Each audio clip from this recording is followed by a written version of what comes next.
Hello again, everyone. This is American Idioms Part 79.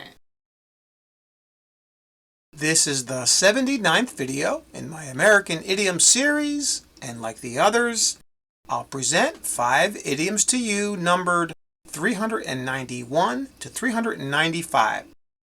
But first, I'll give you a chance to guess their meanings. Then I'll give you the answers along with an additional example for each new idiom. I also recommend that you pause the video at each question to give yourself some extra time to think of the answers. So, are you ready? Okay, here we go. Number 391. Take the bait. And the example is, street vendors usually sell products at very low prices, but don't take the bait because their products are oftentimes cheap fakes. Can you guess the meaning?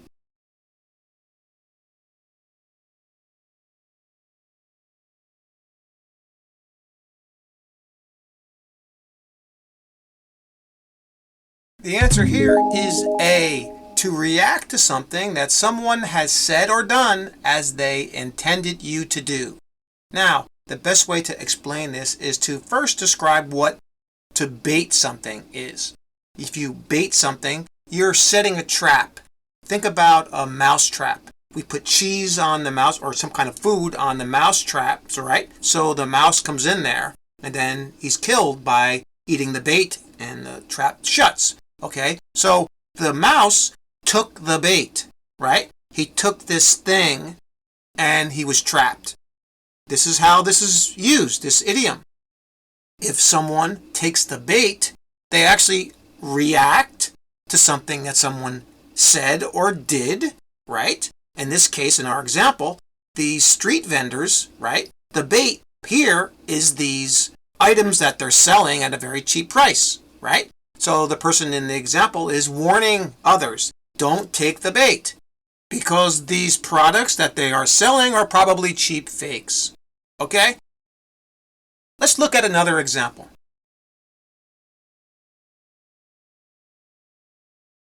The journalist wanted to upset the governor by asking her some very personal questions.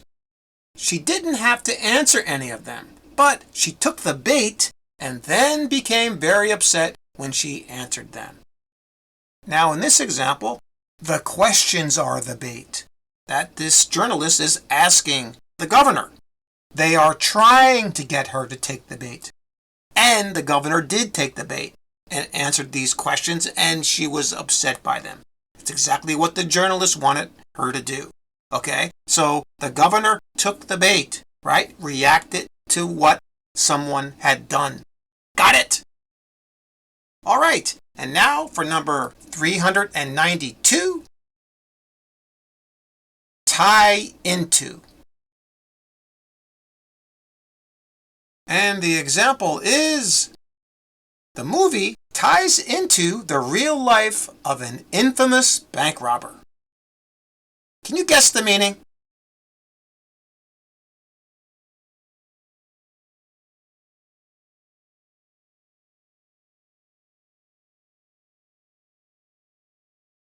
And the answer here is C, to connect or associate with something.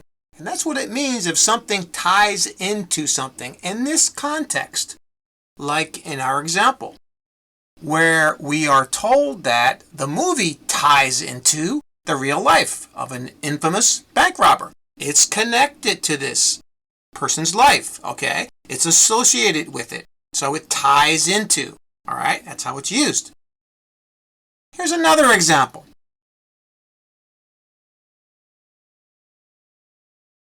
Their latest model ties into their overall plan for a more eco-friendly family car. All right, so in this case, this car company made a model that is connected with or associated with an eco-friendly kind of a car, right, for the family. So it's connected to this. All right, so we say it ties into their overall plan. All right, this is what their plan was. So this is connecting their plan with their new version of their car. Got it? And now for number 393, dial back. And the example is, I think I should dial back my workout routine because my body is very sore right now. Can you guess the meaning?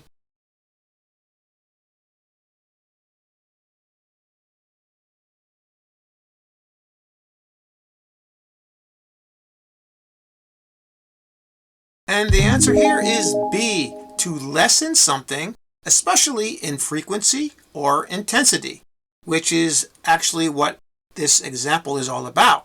This person is very sore because of their workout routine, right? Maybe they're working out too much and their body's very sore. So they want to lessen it. They want to dial it back, all right? Maybe they'll only go to the gym twice a week instead of going to the gym every day, okay? That's what it means if you dial back something.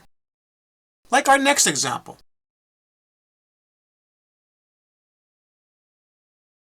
The mayor must find a way to dial back the crime in our city. Okay, in this case, this person is saying that the mayor has to find a way to what? Reduce or lessen the intensity of the crime, right? That's happening in their city, right? They say that he must find a way. He has to find a way to lessen this amount of crime, right? To dial it back. Got it? All right. And now for number 394, a diamond in the rough.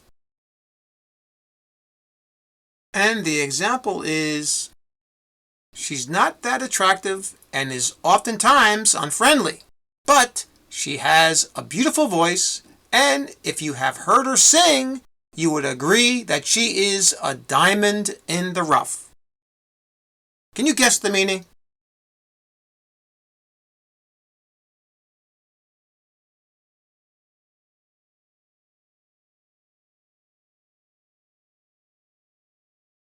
And the answer here is C, to have exceptional qualities or potential, but lacking refinement or polish. Now this comes from, let's say, a diamond that you find somewhere that's not polished yet. Okay, so it looks like it's not of good quality, or you just can't tell how great it is because it's not refined or polished yet. Okay, the actual stone. So this is used a lot when we're talking about someone, like in our example, with hidden qualities, right? You can't see this. You can't see the qualities of this singer if you just look at her, or maybe you react to her personality, which is unfriendly, okay? So on the outside, right, the hidden outside is rough, okay? But on the inside, if you hear her sing, right, she has a beautiful voice, okay? So she is actually a diamond in the rough, right? A really, really good voice, but her exterior, because she's not refined or polished. Here's another example.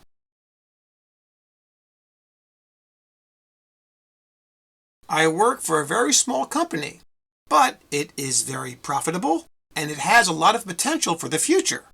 It's definitely a diamond in the rough, and I'm lucky to be working here. Okay, so in this case, right, you can't really see the potential of this company where this person works, okay? On the outside, it's just a very small company, but it actually has a lot of potential for the future, right? And it's very profitable. So it's what we call a diamond in the rough. Got it? And now for our final idiom, number 395. Identify with something or someone. And the example is, young voters identify with the mayoral candidate because she is only 35 years old. Can you guess the meaning?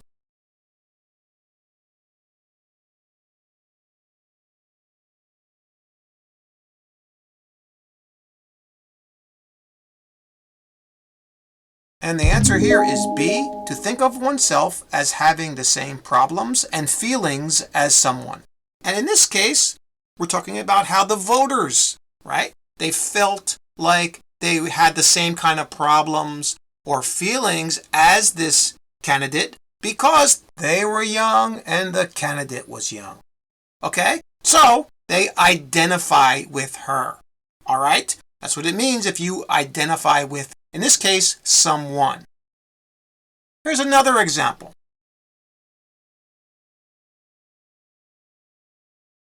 Jeremy has always identified himself with the environmental movement in the country.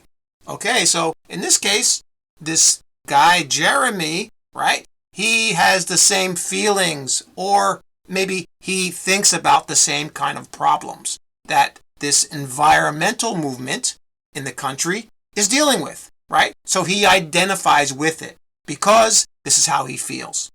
Got it? That's all for this video. Thanks again for subscribing, and please like and share the video to support the channel. And remember what I always say, keep practicing. See you next time.